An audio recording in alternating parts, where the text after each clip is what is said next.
రాజు తలుచుకుంటే దెబ్బలకు కొదవేముందని జగన్మోహన్ రెడ్డి తలుచుకుంటే దోచిపెట్టడానికి ఇబ్బంది ఉంది. గత 5 ఏళ్లుగా జగన్మోహన్ రెడ్డి చేస్తుంది ఏంటయ్యా అంటే తనకు కావాల్సిన వాళ్ళందరికీ కూడా దోచిపెట్టడం.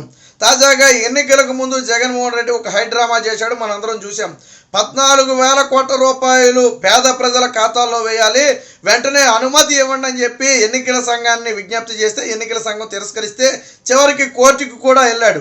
నిజంగా పేద ప్రజల మీద జగన్మోహన్ రెడ్డికి అంత చిత్తశుద్ధి ఉందా అంటే అవి ఎప్పుడో జనవరి నుంచి నొక్కినటువంటి బటన్లు, అంటే గత 4-5 నెలల నుంచి నొక్కినటువంటి బటన్లు ఏవైతే ఉన్నాయో దానికి సంబంధించి ఒకేసారి నిధులు విడుదల చేయాలని చూస్తే ఎలక్షన్ కమిషన్ కూడా అనుమానం వచ్చింది. ఇప్పటికిప్పుడు మీకు నిధులు ఎలా వచ్చాయి, 4-5 ఏళ్ల క్రితం నిధులు ఇప్పుడు ఎలా జమ చేయాలని మీరు చూస్తున్నారు, ఎన్నికలకు 3 రోజుల ముందు అని చెప్పి ఎన్నికల కమిషన్ దాని గురించి వివరణ కూడా అడిగింది. సరే, మొత్తానికి అప్పుడైతే నిబంధనల ప్రకారం కుదరదన్నారు, మొత్తానికి నిధులైతే వేయకుండా అడ్డుకున్నారు. ఏం చెప్పింది అప్పుడు ఎన్నికల కమిషన్? 13వ తారీఖు సాయంత్రం 6 గంటలతో ఎన్నికలు అయిపోతాయి, ఆ తరువాత మీరు ఎప్పుడైనా నిధులు వేయొచ్చు. అంటే 14వ తారీఖు ఉదయం బ్యాంకులు తీసిన తర్వాత ఎప్పుడైనా వేసేయచ్చు, ఆ రోజు సెలవు రోజు కూడా కాదు అని చెప్పడం జరిగింది. మరి నిజంగా జగన్మోహన్ రెడ్డికి పేదలపై చిత్తశుద్ధి ఉంటే 14వ తేదీ ఆ 14,000 కోట్లను ఒక బటన్ నొక్కుడుతో మొత్తం వేసేయాలి. కానీ ఏం చేశాడు? 18వ తారీఖు వరకు కూడా నిధులు వేయకుండా అడ్డుకుంటే చంద్రబాబు గారు గవర్నర్కి ఎలక్షన్ కమిషనర్కి లేఖ రాస్తే జగన్మోహన్ రెడ్డి నిధులు విడుదల చేస్తానని విడుదల చేయట్లేదు, అవి పేద ప్రజల నిధులు, వాటిని పక్కదారి పట్టించే అవకాశం ఉంది, తక్షణమే విడుదల చేసే విధంగా ఆదేశాలు ఇవ్వాలని చెప్పి చంద్రబాబు నాయుడు గారు లేఖ రాస్తే అప్పుడు ముఖం చెల్లక ప్రజలు ముఖం మీద కాండ్రిని చూస్తారేమోనని ఒక భయం వేసి అప్పుడు ఏం చేశారంటే ఆ నిధులు విడుదలకు శ్రీకారం చుట్టారు. 14,000 కోట్లకు ఎన్ని కోట్లు విడుదల చేశాడు జగన్మోహన్ రెడ్డి? కేవలం 2,000 కోట్లు మాత్రమే విడుదల చేశాడు. మిగతా 12,000 కోట్లు ఏమైపోయాయో ఎవరికీ తెలియదు. ఈ నిధుల్లోనే ఏదైతే పేద ప్రజలకు ఇవ్వాలి పథకాలకని చెప్పాడో ఆ నిధుల నుంచి 4,000 కోట్లు కాంట్రాక్టర్లకు చెల్లింపులు చేశాడు. పోనీ కాంట్రాక్టర్ల చెల్లింపులను కూడా మనమేం వ్యతిరేకించవద్దు, ఎందుకంటే మన పనులు చేశారు. ఏ కాంట్రాక్టర్లకు చెల్లింపులు చేశాడు? జగన్మోహన్ రెడ్డి అనునీయులకు, జగన్మోహన్ రెడ్డి కాంట్రాక్టర్లకు లేదా వైసీపీ నేతల కాంట్రాక్టర్లకు బిల్లులు చెల్లించారు. వాస్తవానికి ఫీఫో విధానం అని ఒకటి ఉంటుంది, 2019 నుంచి కూడా ఆ విధానం అయితే అమల్లో ఉంది. ఏంటి ఫీఫో అంటే మొదట వచ్చిన బిల్లులకు మొదటే చెల్లింపులు చేయాలి, దీని ఫీఫో విధానం అంటారు. సో అప్పుడు ఎటువంటి వివాదాలు ఉండవు, అది చిన్న బిల్లు అయినా పెద్ద బిల్లు అయినా ఒక ప్రయారిటీ ఆర్డర్లో చెల్లించుకు వస్తారో దాన్ని ఆన్లైన్లో కనపడుతుంది. మనం ప్రయారిటీలో ఎన్నో వాళ్ళ కింద ఉన్నాం, ఎంతమందికి చెల్లించారు అనేది మనకి ఆన్లైన్లో కూడా చూసుకోవచ్చు అవన్నీ. సో ఫీఫో విధానం ఉండేది. బట్ జగన్మోహన్ రెడ్డి వచ్చిన తర్వాత ఈ విధానాన్ని తొంగలో తొక్కాడు.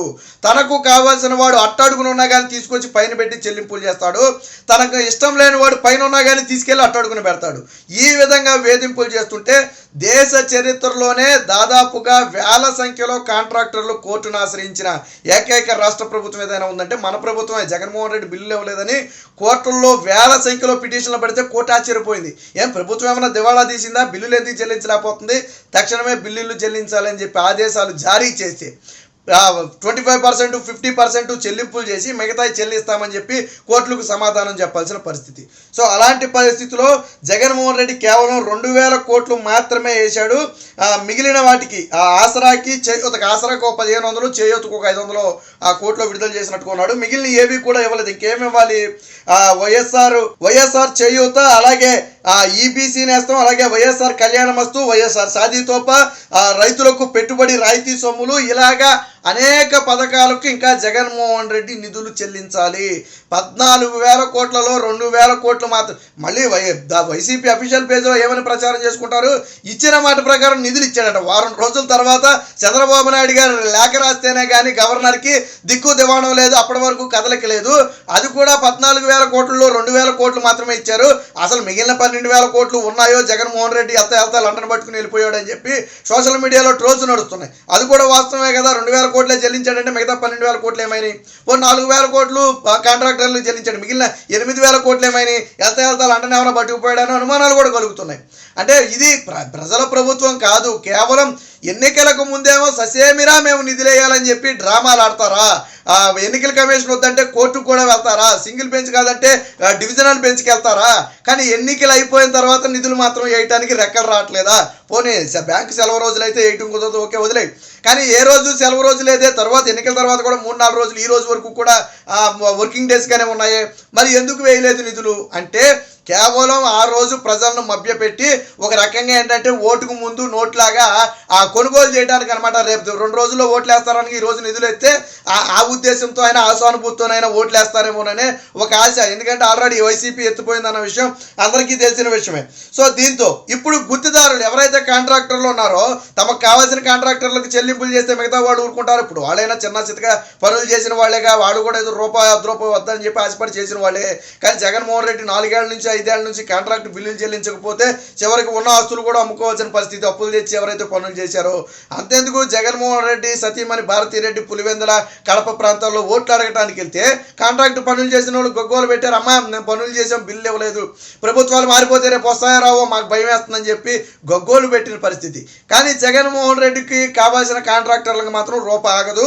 ఈవెన్ పేద ప్రజలకు వేయాల్సిన పథకాల సొమ్మును కాంట్రాక్టర్లకు దోచిపెట్టి, ఇదే కాంట్రాక్టర్లకు ఇవ్వడం కోసం దాచిపెట్టిన సొమ్ము కాదు, పేద ప్రజల పథకాల కోసం దాచింది. అంటే జగన్మోహన్ రెడ్డి దాదాపుగా చివరి విడత ఈ పథకాలన్నీ కూడా ఎత్తేసినట్టే. ఇప్పుడు మనం మాట్లాడుకున్న వైఎస్ఆర్ చేయూత, ఈబీసీ నేస్తం, వైఎస్ఆర్ కళ్యాణమస్తు, వైఎస్ఆర్ సాది తోప, రైతుల పెట్టుబడి రాయితీ, ఈ పథకాలన్నిటినీ కూడా చివరి విడత జగన్మోహన్ రెడ్డి ఎత్తేసినట్టే. ఇక నిధులు ఇచ్చే పరిస్థితి కనపట్టలేదు. ఇదే సమయంలో మరొక 2,000 కోట్ల రూపాయలు అప్పు తెచ్చేందుకు ప్రయత్నం జరుగుతుంది. ఈ వారంలో 2,000 కోట్ల రూపాయలు అప్పు తెస్తారు. అది కూడా కాంట్రాక్టర్లకు బిల్లులు చెల్లించడమే. ఇప్పుడున్న సమాచారం ప్రకారం రాష్ట్ర ప్రభుత్వ ఖజానాలో 200 కోట్లకు మించి అసలు లేవని మనకు అర్థమవుతుంది. మరి ఈ 14,000 కోట్లలో మిగిలిన డబ్బులు ఎటు పక్కదారి పట్టాయి అనేది ఎవరికీ తెలియని విషయం. సో వీటన్నిటి మీద కూడా విచారణ జరగాలి. దీంట్లో ఎన్నికల కమిషన్ ఇన్వాల్వ్ అవ్వాలి. ఎందుకంటే పథకాల కోసం కేటాయించినటువంటి 14 కోట్లు విడుదల చేయాలి. జగన్మోహన్ రెడ్డి ఎంత నీచమంటే 2019లో నాటి తెలుగుదేశం పార్టీ ప్రభుత్వం రైతు రుణమాఫీ 4-5 విడతకి సంబంధించి దాదాపుగా 8,500 కోట్ల రూపాయలను ఆ బ్యాంకుల్లో సిద్ధం చేసి విడుదలకు డేట్ కూడా సిద్ధం చేసింది. అప్పటికి ఎలక్షన్ నోటిఫికేషన్ వాస్తవానికి 2-3 నెలల ముందు వచ్చింది, ఊహించకుండా అనుకోకుండా వచ్చేసినటువంటి నోటిఫికేషన్. ఒకవేళ ఎలక్షన్ నోటిఫికేషన్ 1 నెల లేట్ అయి ఉంటే ఆ నిధులు విడుదలైపోయాయి. సరే, అయినప్పటికీ కూడా అది ఎలక్షన్ నోటిఫికేషన్ రాకముందే పెట్టినటువంటి డేట్ అది. కాబట్టి ఆ డేట్ ప్రకారం ఆ నిధులు సిద్ధంగా ఉన్నాయి, విడుదల చేస్తామంటే జగన్మోహన్ రెడ్డి ఇక్కడ మాట్లాడలేదని ఢిల్లీ వరకు వెళ్ళి ఢిల్లీలో కేంద్ర ఎన్నికల సంఘానికి ఫిర్యాదు చేసి ఆ రోజు రకరకాల స్ట్రాటజీలు ఉపయోగించి మొత్తానికి నిధులు విడుదల కాకుండా అడ్డుకున్నాడు. ఓకే, ఎన్నికల టైంలో కుదరదు, వదిలేద్దాం. మరి ఎన్నికలు అయిన తర్వాత ప్రభుత్వం మారిన తర్వాత ఆ నిధులను ఇవ్వాల్సిన బాధ్యత జగన్మోహన్ రెడ్డికి ఉందా లేదా?